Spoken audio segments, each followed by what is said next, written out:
அன்பு நேயர்களே வணக்கம். நாளைக்கு புதன்கிழமை, நாளை மறுநாள் வியாழக்கிழமை, அதாவது ஜூன் மாதம் 17, 18 தேதிகள். இந்த 2 தேதிகளும் கௌரி விரதத்திற்கு ரொம்ப விசேஷமான நாள்.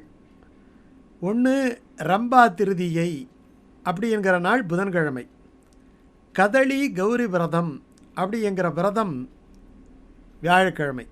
வியாழக்கிழமை அது மட்டும் கிடையாது. இப்போ ஸ்ரீவில்லிபுத்தூரில் உற்சவம் நடந்துக்கிட்டு இருக்குது. பெரியாழ்வாருடைய உற்சவம் நடந்துக்கிட்டு இருக்குது. அதில் பெரியாழ்வார் ஒவ்வொரு நாளும் ஒவ்வொரு வாகனத்திலே வீதி உலா கண்டருள்வார். அதில் சந்திரபிரபையிலே அவர் வரக்கூடிய நாள். முதல்ல இந்த ரம்பா திருதியை புதன்கிழமை வருது இல்லையா, அது என்ன முக்கியமான விசேஷம் அந்த நாளுக்கு? ரம்பா திருதியை வளர்பிறை திருதியை, அமாவாசை முடிஞ்சு வளர்பிறை திருதியை. பொதுவாகவே திருதியை அப்படிங்கிறது ரொம்ப உயர்ந்த திதி. இந்த திருதியை ரொம்ப அற்புதமான ஒரு விரதம். சிவபுராணம், ஆகம மரபுகள் இதில் அழகு, மங்களம், சௌபாக்கியம், குடும்ப நலன் இவைகளுக்கான ஒரு விரதம் கொடுக்கப்பட்டிருக்கிறது. அந்த விரதம் தான் ரம்பா விரதம். இந்த ரம்பாங்கிறது யாருன்னா தேவலோக அப்சரஸ், இந்திரனுடைய அவையிலே இருக்கக்கூடிய ஒரு அழகான பெண். அவளுக்கு தான் ரம்பா அப்படின்ட்டு பேர். யாராவது ஒருத்தவங்க அழகாக இருந்தால் என்ன ரம்பையை போல அழகாக இருக்கிறா அப்படின்னு சொல்கிறோம் இல்லையா? ரம்பை என்பது அழகுக்கு ஒரு குறியீடு. அந்த பெண்ணினுடைய அழகு, அதோட மங்களம், இவற்றின் அடையாளமாக இந்த விரதம் அனுஷ்டிக்கப்படுகிறது. இந்த விரதத்தினுடைய பலன் என்ன அப்படின்னு சொன்னால், குடும்பத்திலே ஒற்றுமை, ஐஸ்வர்யம், செல்வ வளம், நல்ல திருமண வாழ்க்கை, அதற்கான ஒரு பிரார்த்தனை விரதமாக இந்த விரதம் சொல்லப்பட்டிருக்கிறது. ரம்பா திருதியை விரதத்தினுடைய ஆழமான பொருள் என்பது நம்ம நினைக்கிற மாதிரி வெளிப்புற அழகு. ரம்பைன்னா வெளிப்புற அழகுன்னுட்டு நினைக்கிறோம். இந்த வெளிப்புற அழகை மட்டும் நாடுவது கிடையாது.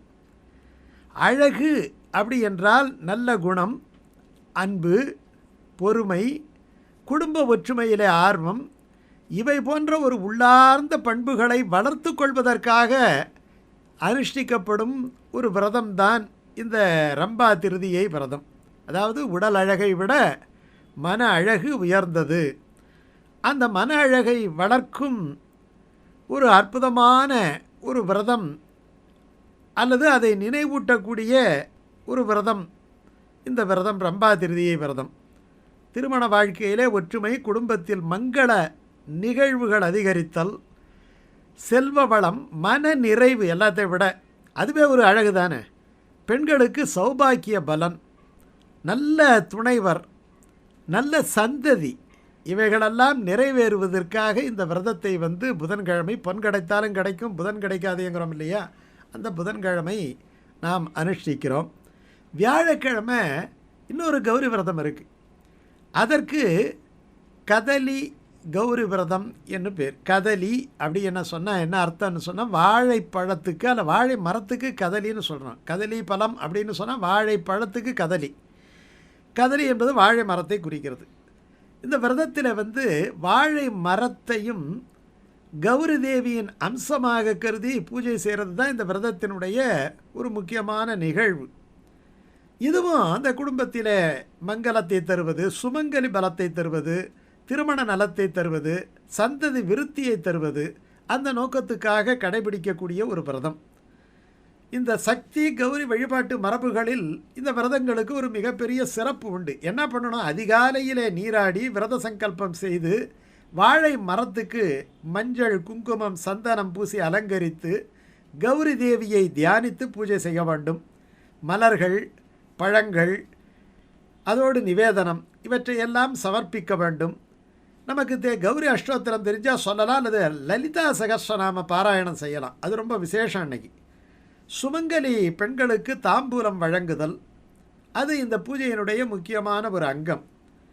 இந்த கதலி கௌரி அப்படின்னு சொன்னால் ஏன் வாழை மரத்தை இதில் ரொம்ப முக்கியமாக சொல்கிறோம் என்று சொன்னால், வாழை மரம் எப்போதும் தழைத்து வளர்வதாலும் அதன் ஒவ்வொரு பகுதியும் பயனுள்ளதாக இருப்பதாலும் அதனுடைய வளம், வாழையடி வாழையென வந்த திருக்கூட்ட மரபில் யானும் ஒரு அடியேன்னு சொல்கிறார் இல்லையா, அந்த வாழையடி வாழை சந்ததி சந்ததியாக நல்லா இருக்கிறதுக்காக நம்ம மட்டும் இல்லாமல் நம்முடைய சந்ததிகளும் நல்லா இருப்பதற்காக இந்த குறியீடு சொல்லப்படுகிறது.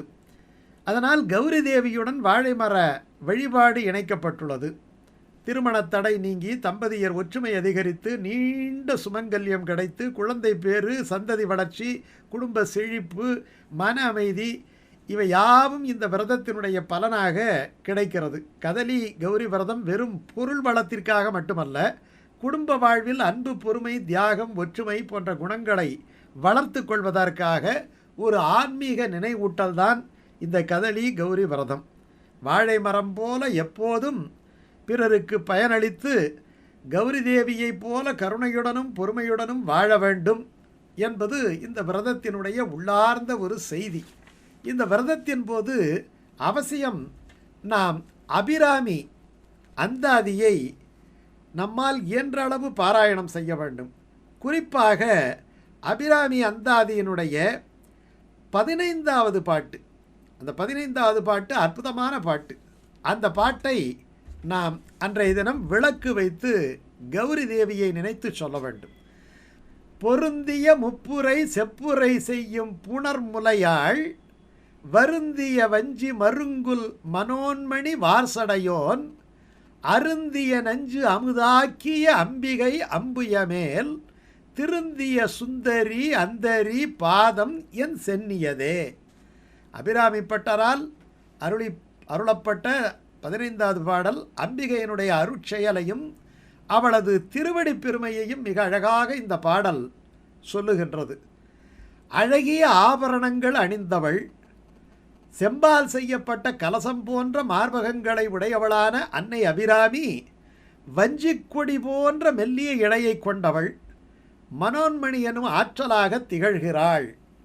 சிவபெருமானுடைய துணைவி, நீண்ட சடைமுடியை உடைய சிவபெருமான் என்ன செய்தான்? பார்க்கடலில் தோன்றிய ஆலகால நஞ்சிலை உண்டபோது அந்த நஞ்சு அவரை துன்புறுத்தாமல் தடுத்து ஆட்கொண்டது யாருன்னா இந்த தேவி, அமுதமாக மாற்றியவள்.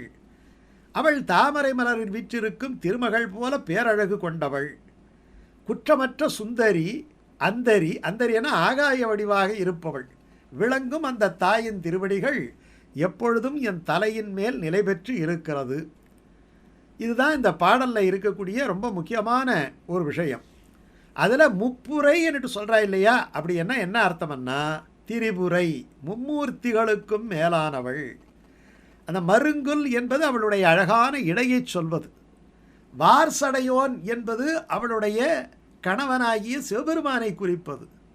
அம்புயம் என்பது அழகான தாமரையை குறிப்பது. இந்த அபிராமி அன்னையினுடைய இந்த பாடலானது அவளுடைய அருளை பெற்றுத்தரும். இந்த கதலி கௌரி விரதத்தின் போது அவசியம் இந்த பாடலை விளக்கு வைத்து நாம் சொல்வதன் மூலமாக எல்லையற்ற நன்மையை பெறலாம்.